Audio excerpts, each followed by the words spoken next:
ကဲအားလုံးတတ်တာသလိုထိုင်ပြီးတော့မှမိမိတို့ပြုသမျှကုသိုလ်တွေကိုအနုမောဒနာဝမ်းမြောက်စကားဝမ်းမြောက်တရားပေါ့နော်ပြီးတော့ဩဝါဒ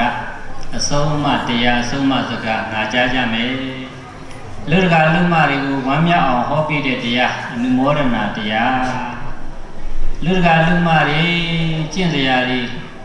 မိမိတို့လိုအပ်တာလေးတွေကိုဆုံးမပေးတဲ့စကားတရားကြတော့ဩဝါဒအဆုံးအမစကားမနာဘူးလားနာကြမလားအေးတတ်တာလိုလေးထိုင်နော်အစဉ်ပြေလိုလေးထိုင်ပြီးတော့ဩဝါဒအနုမောဒနာတရားစကားနာကြားကြမယ်ဆိုတော့ယနေ့သာသနာတော်နှစ်2500နဲ့69ခုနှစ်မြန်မာကောဇာတက္ကရီ1300နဲ့80နဲ့ခုနှစ်နော်ခရစ်နှစ်2025နိုဝင်ဘာလ4ရက်တစောင်းမုံလာပြီတဲ့ဒီနေ့စုပေါင်းမှာဘုံကတိအလူတော်နေ့12ကြိမ်မြောက်စုပေါင်းမှာဘုံကတိအလူတော်နေ့အားလုံးစောစောဥစဉ်လေးနုမောဒနာကြီးညာသွားသလိုပဲအားလုံးတာဓုခေါ်တော့အတူတူမရဘူးလားရလားမာတီလူရှင်တွေကတော့စောစောဥစဉ်လေးကြီးညာသွားသလိုပဲဥစဉ်တို့နေပြီးတော့တိုင်းပုပ္ပတတိမြို့နယ်ရွာတော်ရွာကကတိန်ကထိမ့်မတွေတဲ့နှစ်ကြိမ်မြောက်ဒီနေ့ကတိန်ကငယ်ရွယ်ရွယ်နဲ့ကတိန်ကဥကိုထွေးထိမ့်မတော်နင်းလိုက်လို့ကနှစ်ကြိမ်မြောက်ပေါ့လေဒီကြောင့်လိုက်ကတိန်အနေနဲ့ကတော့12ကြိမ်မြောက်ပေါ့နော်အဲတော့12ကြိမ်မြောက်ရောက်လာပြီကတိန်မတီလူရှင်အနေနဲ့ဥကိုထွေးတော်နင်းလိုက်လို့ကတော့မိသားစုတို့ကတော့နှစ်ကြိမ်မြောက်ပေါ့လေအရင်2023ကလည်းတစ်ကြိမ်မာတီလူသွားတယ်အခု2025မှာလည်းစေတနာစကားတွေပေါက်ပြီးထပ်လူကျင်လာဒါကြောင့်မလို့သူတို့ကိုယ်တိုင်ပဲအကြောင်းကိုမိသားစုတွေနဲ့ဆွေတွေမျိုးတွေရွာသူရွာသားဆွေတော်မျိုးတော်တွေလည်းအများကြီးပါပဲအားလုံးဆွေတော်မျိုးတော်တွေစုပေါင်းပြီးတော့ကုသိုလ်ကောင်းမှုတွေအတူတူရကြပါစေဆိုပြီးတော့မှကိုယ်တိုင်ဓမ္မောက်တွေဖောက်ပြီးတော့ဒီနေ့သံဃာတော်ရှင်များများနဲ့အားလုံးဘုဒ္ဓသူတော်စင်လေးဓမ္မမွေ့ဆွေတွေကိုကိုယ်တိုင်ဓမ္မောက်တွေဖောက်ပြီးတယ်ဓမ္မောက်ကျွေးကျင်တာတဲ့သူတို့ရဲ့စေတနာကဘလို့ပဲပင်မဘလို့ပဲကုံကြရများများကျွေးကျင်တာဆိုပြီးတော့လွန်ခဲ့တဲ့နေ့ဝါစုဝဆပြီးကြိုလျှောက်ထားတာပေါ့လေအဲ့ဒီလိုမာတီလူရှင်တွေပြီးတော့ဒီတော်မျိုးတော်တွေပြီးတော့ရွာတော်ရွာပါပဲတော်မုံမုံနဲ့တူမတွေမိသားစုတွေသူတို့ကလည်းအားခဲပြီးတော့ဒီနေ့မှာပထမအကြိမ်ပေါ့ဟောတခါကြီးပိစံတို့ဒေါကုမာရီမိသားစုတို့ကလည်းပထမအကြိမ်အများကြီးပါပဲစောစောကဦးစင်းလေးကျင်ညာသွားသလိုပဲနော်အားလုံးတာဓုမခေါ်ဘူးလားခေါ်လား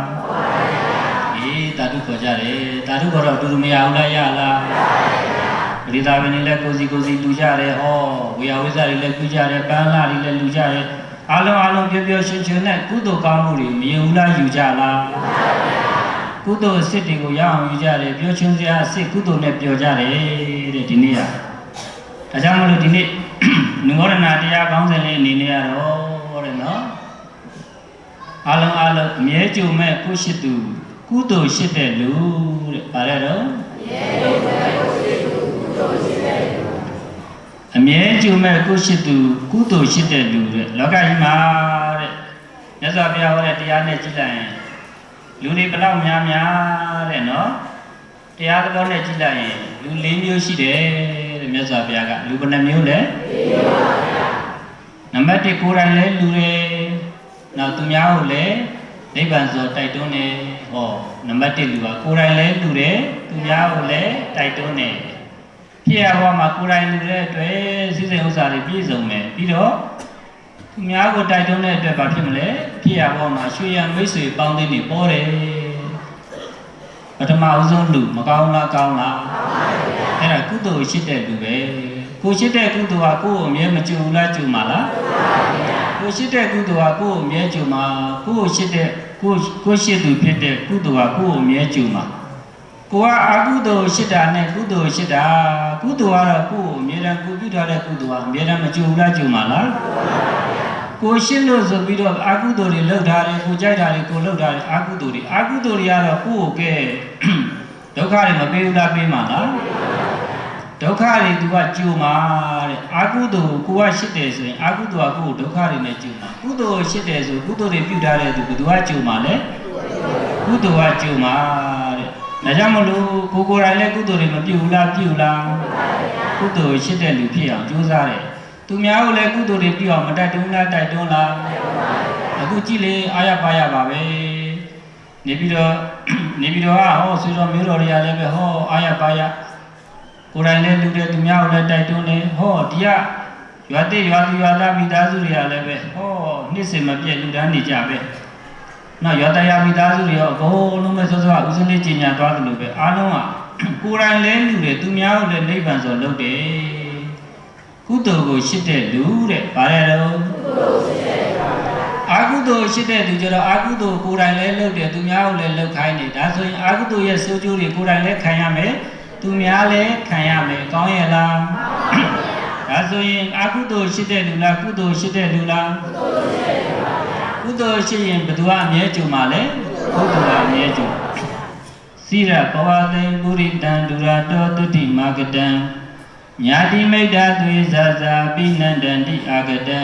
လို့မြတ်စွာဘုရားကမဟုတ်လားဟောလားဟုတ်ပါဗျာအလုံးသိကြတဲ့အတိုင်းအကြောင်းကနန္ဒီယာဆိုတော့သင်္ကန်းလူကစပြီးတော့သူ့ဘဝမှာပရိသဝင်တွေပေါက်ပြီးတော့မှနောက်ဆုံးရှမ်းသာမျိုးစုံတွေအဝိစားတွေမေပြပြီးတဲ့အဝိစားတော့မဝိရှင်ပဲနဲ့ဒီလောက်ကျန်းတဲ့ဝိကြီးမဝိဘူးဆိုပြီးတော့ဒါဆိုရင်လည်းသားကိုယ်တိုင်လိုက်ရှာဆိုတော့သူကိုယ်တိုင်လိုက်ရှာတဲ့အခါကျတော့ဘုံကံကြီးတဲ့သူသင်္ကန်းလူဘူးတဲ့သူဆိုတော့အခုလိုကထိန်သင်္ကန်းတွေဝါစုသင်္ကန်းတွေလူတန်းခဲ့တဲ့သူဆိုတော့နောက်ဆုံးကျတော့ဟောရှင်ဘရင်ဖြစ်တော့မိဋ္ဌိလာပြည်မှာရှင်ဘရင်ဖြစ်သွားတဲ့အခါကျတော့သူတို့ရှင်ဘရင်တွေဝတ်တဲ့အဝတ်ကိုပေးတဲ့အခါကျတော့ဒီလောက်ကျန်းတဲ့အဝတ်မဝတ်ဘူးလို့အဲ့ဒီလိုပြောတော့ရှင်မင်းကြီးဒီတဲ့ကောင်းတဲ့ဝတ်တော့မရှိတော့ပါဘူးဆိုတော့ရှိကိုရှိရမယ်တဲ့ငါအဝိစားတွေသင်္ကန်းတွေလူခဲ့တယ်ဆိုပြီးတော့ရေသက်ချလိုက်တဲ့အခါမှာရွှေကြရားနဲ့ရေသက်ချလိုက်တော့ဗောဓိတာဝင်တွေရှစ်ပင်မပေါက်ဘူးလားပေါက်လာလားဗောဓိတာဝင်တွေမလူဘူးလားလူခဲ့လားအဲ့ဒီမှာသူစိတ်ကြိုက်ပေါ့အဝိစားကိုစုခူးပြီးတော့မွေဘူးလားဝဲလားအဲ့ဒီလိုမျိုးတဲ့နော်နန္ဒီယဆိုတာကအားလုံးနဲ့တရားတွေခဏခဏမနာဘူးလားနာလားနောက်ဆုံးကျတော့အားလုံးသိကြတဲ့အတိုင်းပဲဟောကျောင်းတက္ကနန္ဒီယဟော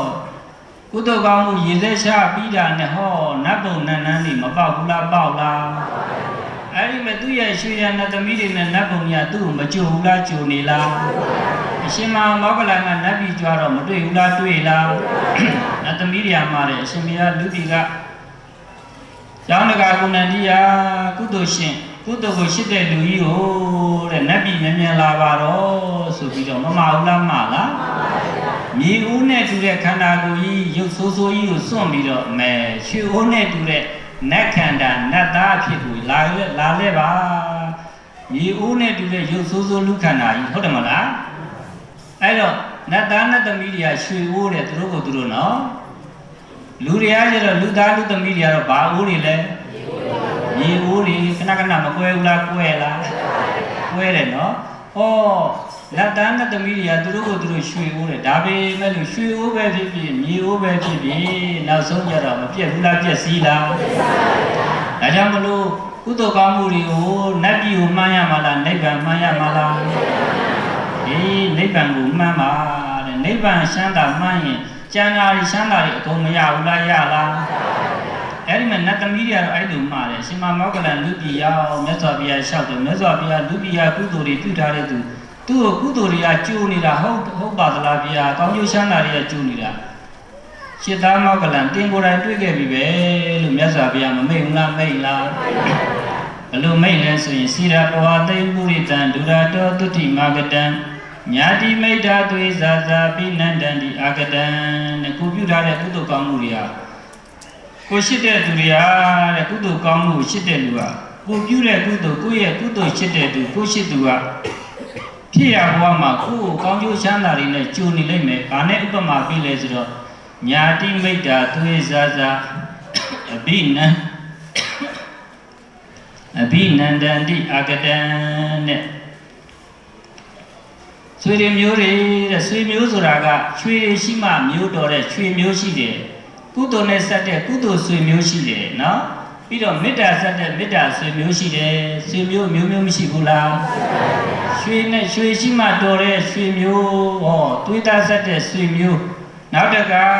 ကုသိုလ်နဲ့ဆက်တဲ့ကုသိုလ်ဆွေမျိုးပြီးတော့မေတ္တာဆက်တဲ့မေတ္တာဆွေမျိုးတဲ့ဒါဆိုရင်30ဘုံမှာအားလုံးဆွေမျိုးတွေကြည့်ပဲဆွေမျိုးမတော်ဘူးတဲ့သူရှိရဲ့လားအားလုံးဆွေတော်မျိုးတော်တွေဘာနဲ့ဆက်ကြတာကုသိုလ်နဲ့ဆက်ကြတာကုသိုလ်ဆွေမျိုးတွေဘာဆွေမျိုးတွေလဲကုသိုလ်ဆွေမျိုးမေတ္တာဆွေမျိုးဟုတ်တယ်မလားအားလုံးဆွေမျိုးတွေကြည့်ပဲအဲ့ဒီဆွေမျိုးတွေတဲ့ကိုယ့်ရဲ့ဆွေမျိုးတွေကကိုသားသမီးလေးတွေတဲ့နိုင်ငံရရှားပြန်လာပြီဆိုရင်ချမ်းချမ်းသာသာနဲ့ပြန်လာပြီဆိုလို့ရှိရင်ဝမ်းမြောက်ဝမ်းသာနဲ့မကြိုဘူးလားကြိုလားဩငါတို့ရဲ့ဆွေမျိုးပြန်လာပြီငါတို့သားငါတို့သမီးလေးပြန်လာပြီဆိုဝမ်းမြောက်ဝမ်းသာကြိုကြတယ်အဲ့ဒီအတိုင်းပါပဲ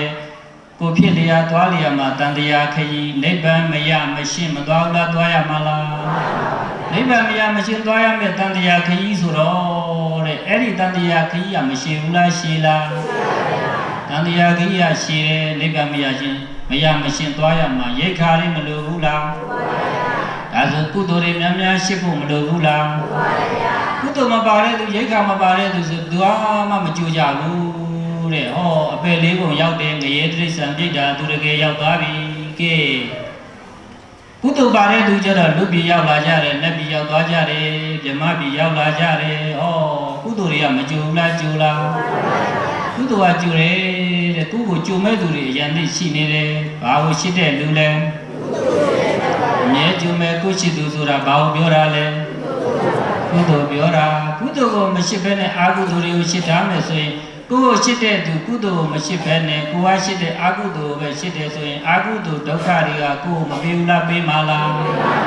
အခုဒီနေ့ကတိဏကကတိမတွေကကုသိုလ်ကိုရှိတာလားအာဟုသူရှိတာလားကုသိုလ်ရှိတဲ့လူဆိုလို့ရှိရင်ဘာတွေကကျိုးနေမှာ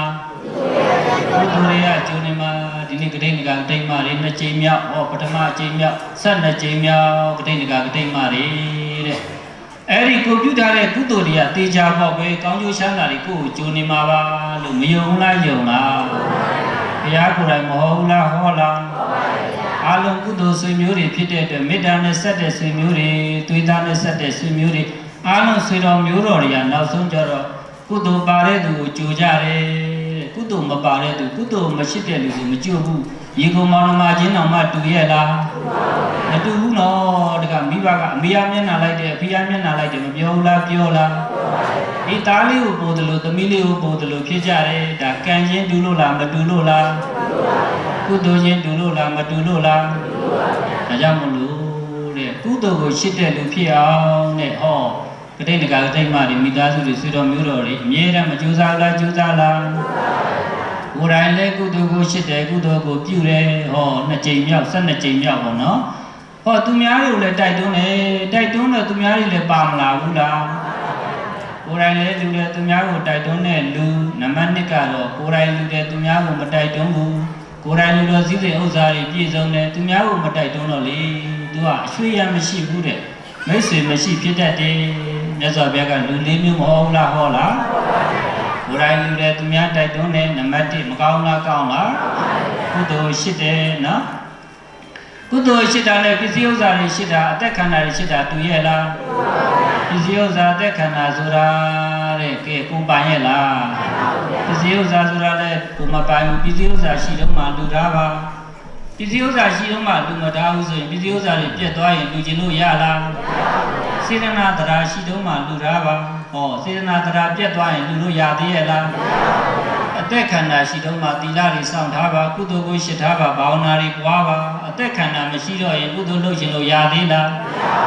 မရတော့ဘူးတဲ့နော်ဟောဒါကြောင့်မလို့ဒီနေ့ကုသိုလ်ရှင်ဟော2ကြိမ်မြောက်ကတိဏကကတိမတွေ12ကြိမ်မြောက်ကတိဏကကတိမတွေပုံညင်စေပုရိသကိရာကိရဏံပုဏ္ဏပုဏ္ဏတမိသန္နံကိရတာဒုက္ခပုံညတဥစ္စယောတဲ့ဘုရားရှင်ဟောတဲ့တရားအမတန်ကောင်းတယ်နော်အချိန်အသိမရလို့တရားရမကောင်းလားကောင်းလား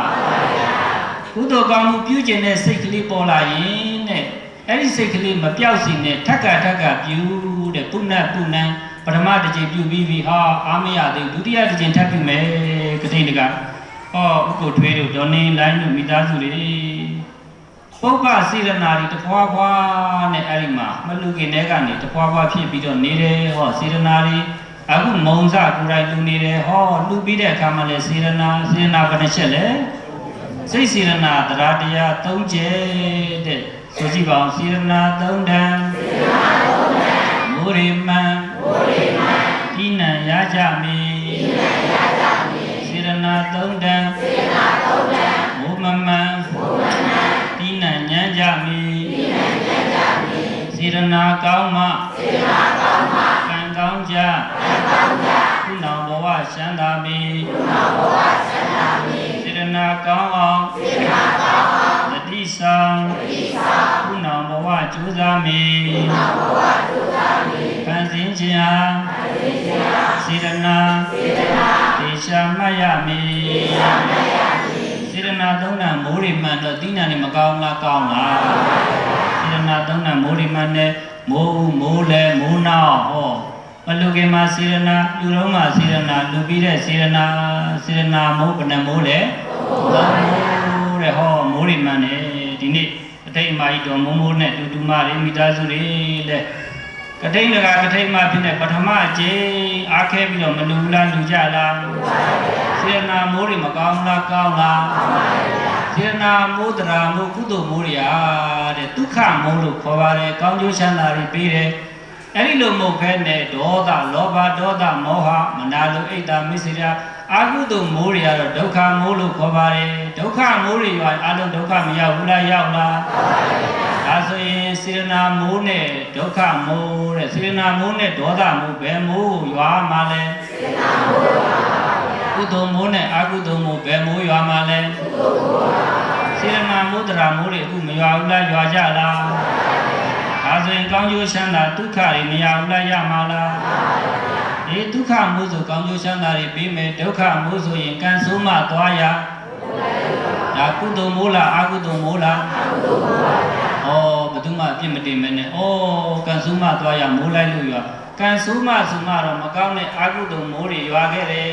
တဲ့ဒုက္ခမိုးတွေပဲနောက်ကလိုက်နေမှာပေါ့လို့ကိုမဖြစ်ဘူးလားဖြစ်ရမှာလားဖြစ်ရပါဘူးကောင်းကျိုးချမ်းသာတွေမိုးတွေရွာနေတယ်ဆိုရင်တော့ဒုက္ခမိုးတွေရွာနေဩငါကုသိုလ်တွေများများပြုခဲ့တယ်ကုသိုလ်မိုးတွေရွာခဲ့တယ်လို့ဝမ်းမသာဘူးလားတာရမှာလားစေရနာသုံးနံမိုးမှန်ဖို့မလိုဘူးလားမလူခင်မှလည်းစေရနာမှန်ရမယ်အပူမဝင်စေရဘူးတဲ့နော်စေရနာရှင်လူချင်းဆိုတာအပူဝင်လို့ရပါမလားအပူမဝင်စေနဲ့အပူဆိုတာဘာတွေလဲလောဘဒေါသမောဟမာနအိတ်တာမစ္ဆေရဂုံပကဒနာဒါကဘာလို့ခေါ်လဲအပူလို့ခေါ်ပါတယ်မလူခင်မှလည်းအပူမဝင်စေနဲ့လူနေတော့မှလည်းအပူမဝင်စေနဲ့ကဲဒီနေ့ကတိတ်ငါကတိတ်မှတွေအပူဝင်ရဲ့လားဝင်ပါဘူးဗျာအေးချမ်းချမ်းနဲ့နော်စိတ်ကလေးအေးစိတ်အေးကိုယ်အေးနဲ့တရားတွေမနာဘူးလားနာနေလားဘာပူမမဝင်ဘူးတဲ့စိတ်တွေရွှင်ပျော်ပြီးတော့ပီတိတွေဖြစ်ပြီးနားနေတာမလားဒါစေရနာသုံးတန်မိုးမှန်နဲ့လှူပြီးတဲ့အခါမှာလည်းစေရနာမပြတ်ပါတဲ့နောက်မိုးလည်းကောင်းတယ်နော်မိုးဦးလည်းကောင်းတယ်မိုးလည်းကောင်းတယ်မိုးနောက်လည်းကောင်းတယ်ဒါဆိုရင်တိဏ္ဍနေမရဘူးလားရမှာလားကတုပမာရန္တောဒါယကကတတုပမဘိစုပမံတရားဓမ္မဧတောနိဗ္ဗတနိဗ္ဗတတိဖလံနဲ့လူတကာလူမကြီးတွေကလေသမားကြီးတွေနဲ့တူတယ်လူကံတန်ဃာတော်တွေကလေယာမြေနဲ့တူတယ်လေနော်လူဝပစ္စည်းတွေကတော့မျိုးစင်းနဲ့တူတယ်ကိုယ်ရင်တဲ့နှလုံးသားထဲမှာဖြစ်တဲ့စိတ်စေတနာတွေကတော့မိုးနဲ့တူတယ်တဲ့ဒီနေ့မိုးတွေမရွာဘူးလားရွာလားဘာမိုးတွေရွာနေတာစေတနာတရားမိုးတွေရွာနေတာပြောတာနော်အပြင်မိုးကတော့တိတ်မနေဘူးလားဟောတိတ်နေတာပေါ့နော်ဒါကြောင့်မို့လို့မိုးလည်းမှန်ရမယ်ဟုတ်တယ်မလားမိုးမှန်မှန်နဲ့ကိုယ်တိုင်လည်းပဲဟောစေတနာတရားတရားတွေနဲ့လူတွေသူများကိုလည်းပဲလူစီတယ်ပထမဆုံးလူမကောင်းလားကောင်းလားဒုတိယလူကတော့ကိုယ်တိုင်လူတယ်သူများမတိုက်တွန်းဘူးကိုယ်တိုင်လူတော့ချမ်းသာတယ်ဒါပေမဲ့ရွှေရမရှိဘူးနော်နံပါတ်3ကတော့ဗါတဲ့တော့သူများကိုတော့တိုက်တွန်းတဲ့နိဗ္ဗာန်ဆိုလုပ်တယ်ကိုကြတော့တရားမှမလူကစီးကုတ်တယ်ပေါ့နော်အဲ့လိုလူကြတော့အရွှေရံနေပေါ်တယ်ကိုကမလူတော့မစင်းရဲဘူးလားစင်းရဲတယ်တဲ့အဲ့ဒါကိုယ်တိုင်မလူပဲနဲ့သူများကိုပဲတိုက်တွန်းတဲ့လူကအရွှေရံမိတ်ဆွေတွေပေါ်ပြီးတော့စားမဲ့တောက်မဲ့သူတွေပေါ်ပြီးတော့စားစရာတောက်စရာမရှိဖြစ်တတ်တယ်တဲ့နော်အဲ့လူကောင်းရဲ့လားကောင်းပါဘူးဗျာ နံပါတ်4လူကတော့အညံဆုံးလူကကိုယ်တိုင်လည်းမလူဘူးသူများလည်းမတိုက်တွန်းဘူးကောင်းရဲ့လားဖြစ်ရဘဝမှာကိုယ်တိုင်မလူတော့ဆင်းရဲမယ်ပစ္စည်းဆင်းရဲစေရနာတရားဆင်းရဲရင်ပစ္စည်းဆင်းရဲတယ်ပစ္စည်းဆင်းရဲတာကကြောက်စရာမဟုတ်စေရနာတရားဆင်းရဲရင်ပူကြောက်စရာကောင်းပါတယ်တဲ့ဟုတ်တယ်မလားကိုယ်တိုင်လည်းမလူဘူးစေရနာတရားမွဲတယ်တဲ့နော်သူများကိုလည်းမတိုက်တွန်းဘူးသူများလူသားတွေကိုလည်းဝမ်းမသာပေးဘူးတဲ့နော်သူများလူသားတွေလည်းဝမ်းမသာပဲနဲ့မဲကားရွဲကားနဲ့မကဲ့ရဘူးလားကဲ့ရလားကဲ့ရတယ်တဲ့အဲ့ဒီလိုအမျိုးသမီးကြတော့လေနန္ဒီယရဲ့ကတော့ယေဝတီတဲ့ယေဝတီကကြတော့အဲ့ဒီလိုမစ္စရိယတွေအားကြီးပြီးတော့မလူမတန်းတော့နောက်ဆုံးနဲ့ဘလူးနှကောင်ကနေပြီးတော့လာပြီးတော့လက်မောင်းတစ်ဖက်တစ်ချက်ဆွဲပြီးတော့မှဟောမောင်နန္ဒီယရဲ့နတ်ပုံလိုက်ပြတယ်လိုက်ပြတော့လေတဲ့ဒါဘသူနတ်ပုံလဲဆိုတော့ဒါမောင်နန္ဒီယရဲ့နတ်ပုံလူပြည်တော်ကကုသိုလ်ရှိတဲ့လူဆိုတော့ကျမရဲ့ယောက်ျားဆိုတော့ကျမလည်းပိုင်တာပေါ့ကျမတို့ဒီနေရာထားခဲ့ပါမရဘူးတဲ့မင်းကကုသိုလ်မရှိတဲ့လူတဲ့နော်စေတနာတရားမွဲတဲ့သူတဲ့ဒါကြောင့်မလို့ငရဲပဲပြစ်ရှာမှာလို့ငရဲကိုခေါ်သွားတော့ကျမတို့လူပြည်ပြန်ပို့ပေးပါကျမအစကကြုံမသိခဲ့လို့ပါအစကကြုံသိရင်လေကျမလေးကုသိုလ်တွေကိုရှင်းမှာပါကျမဒီပစ္စည်းတွေဥစ္စာတွေအသက်ခန္ဓာတွေကိုရှင်းတာတဲ့ကုသိုလ်ကိုရှင်းမှာပါကျမကိုပြန်ပို့ပေးပါရသေးရဲ့လားမရတော့ဘူးတဲ့အဲ့မှာငရဲပြစ်ချလိုက်တယ်ရှင်လက်လက်ငရဲပြစ်ချခံရတာယေဝတီတဲ့နော်အစကကြုံသိခဲ့ရင်နော်အားပါတော့အဲ့တော့ကုသိုလ်ကိုချစ်တဲ့လူကတော့နတ်ပြည်ရောက်သွားတယ်မောင်နန္ဒီယကုသိုလ်ကိုမချစ်တဲ့ဟောသူ့အမျိုးသမီးကတော့ဘယ်ရောက်သွားလဲယေပြည်ရောက်သွားတယ်ဒီနေ့ဟောကတိတ်ကကတိတ်မတွေကတော့ဟောဘုကိုထွေးတို့ဒေါ်နေလိုင်းတို့မိသားစုတွေဟောတခါကြီးကိစ္စတို့ဒေါ်ကုမာရီတို့မိသားစုတွေအစရှိတဲ့ပြင်ပေါ့အားလုံးဒေါ်မိုးမိုးနဲ့တူတူမတွေကုသိုလ်ကိုမရှိဘူးလားရှိကြလားရှိကြပါလေကုသိုလ်ရှိတဲ့လူတွေကုသိုလ်ကမကြိုဘူးလားကြိုပါလားဟောကိုယ်တိုင်လည်းမလူသူများကိုလည်းမလူတဲ့သူကတော့နောက်ဆုံးလူတဲ့ကောင်းပါမလားပထမဆုံးလူကတော့ဗါတဲ့တော့ကိုယ်တိုင်လည်းလူသူများကိုလည်းတိုက်တွန်းမကောင်းလားကောင်းလားဒါကြောင့်မလို့လူတွေဘလောက်များများမြတ်စွာဘုရားကလူ၄မျိုးရှိပါတယ်လို့မဟုတ်ဘူးလားဟောလားကဲအချိန်ရလဲဒီလောက်ပဲပေါ့နော်ဒါဆိုလို့ရှိရင်နဲ့နော်ကုသိုလ်ကိုရှိတဲ့လူအမြဲကျိုးမဲ့ကိုရှိသူကုသိုလ်ကိုရှိတဲ့လူဆိုတာမိမိတို့ပစ္စည်းဥစ္စာအသက်ခန္ဓာတွေကိုရှိတော့ရှိတယ်ဒါပေမဲ့လို့တဲ့ကုသိုလ်လောက်မရှိဘူးပေါ့နော်ပစ္စည်းဥစ္စာတွေကဒါနကိုရှိခန္ဓာတွေကသီလကိုရှိပြီးတော့ဗာတော့အသက်တွေကဘာဝနာကိုရှိတဲ့တကယ်ရှိစရာအစ်စ်ကိုမတွေ့ဘူးလားတွေ့လားတွေ့ပြီးတော့ကိုယ့်အတွက်ရှုရှံပေမန်းခံပြီးတော့မှတဲ့ဒီနေ့ဟောသာသနာအတွက်လာမလူဘူးလားလူကြလားနိုင်ငံတော်ရှင်မြတ်တွေကိုလူကြတော့ဘလောက်ပဲအခက်ခဲတွေများနေအဲ့ဒီအခက်ခဲတွေကိုကြော်လွှားပြီးတော့ဒီနေ့ဒီချိန်ဟောဒီနေ့ဒီလိုအချိန်ကိုရောက်မလာဘူးလားအခက်ခဲမျိုးစုံနေကြတဲ့ဘလို့ပဲဖြစ်ဖြစ်ကထိန်လူကြီးကိုအောင်မြင်အောင်လူမယ်ဆိုပြီးတော့အားခဲထားသမျှအခုမအောင်ဘူးလားအောင်ပြီလားအောင်ပါပြီတဲ့နော်ဒါကြောင့်မလို့အားလုံးလက်ဦးလေးရှိပြီးတော့မှကတိတ်ကကထိတ်မှတွေငါတို့ကကိုယ်တိုင်လဲလူတယ်သူများကိုတိုက်တွန်းတဲ့လူကုသိုလ်ကိုရှိတဲ့လူဖြစ်ပါတယ်လို့ဝမ်းမြောက်ဝမ်းသာဖြစ်ပြီးတော့မှနော်လက်ဦးလေးရှိပြီးတော့ငါတို့ကသာသနာနဲ့ကျုံတဲ့အချိန်မှာဟောလူဘဝကိုရနေတဲ့အချိန်မှာရခဲ့လာတဲ့ကထိန်အလှကုသိုလ်ကြီးကိုရအောင်ရတယ်လို့ဝမ်းမြောက်ဝမ်းသာလူဖြစ်ရကြုံနတ်ပါပြီဆိုလို့ဝမ်းမြောက်ဝမ်းသာဖြစ်ပြီးတော့မှဥဒန်းကျူရမယ်ပေါ့နော်မနုဿတံသုလတံမေယံသာဂိတတာရတောမေစေရပရိယုဒ္ဓယပဇာယဝိကတောတတောယွမ်းယောဟန်ဆရာမိဘဩဝါဒကိုကြားနာလိုက်နာအကျဉ်းလာသည်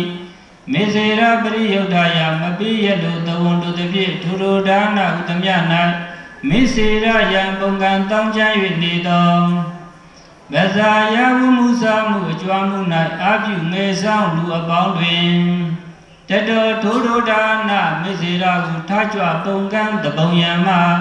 ဝေကတောရှိဝဒနာထုံပါသဖြင့်ကောင်းစွာလူကင်းတန်ရှင်းသည်ဖြစ်၍သာဂိစွန်ကျဲဝေငါလူရန်၍နေရာခြင်း၌တတာရတောကုတွဲရှုချံပေမန်းခံ၍အမှန်မှုလျောအပျော်ကြီးပျော်နိုင်ပေပြီမပျော်လားပျော်လား